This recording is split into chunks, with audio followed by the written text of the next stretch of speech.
નમસ્કાર, શો ટાઈમમાં આપનું સ્વાગત છે. ભાવનગરમાં લીલા સર્કલથી ટોપ 3 સર્કલ તરફ જવાના રોડ પરથી પોલીસે એક શખ્સને પ્રતિબંધિત કફ સિરપના જથ્થા સાથે ઝડપી લીધો હતો. એસઓજી પોલીસે બાતમીના આધારે શહેરના લીલા સર્કલથી ટોપ 3 સર્કલ જવાના રોડ પરથી પ્રવીણ રાજાભાઈ કલસરિયાને પ્રતિબંધિત કફ સિરપની 89 બોટલ સાથે ઝડપી લીધો હતો.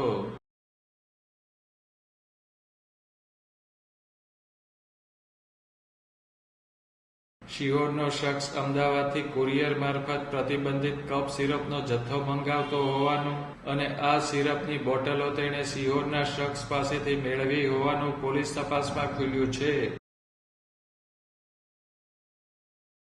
ભાવનગર પોલીસે શખ્સનો કબજો મેળવી આગળની કાર્યવાહી હાથ ધરી હતી.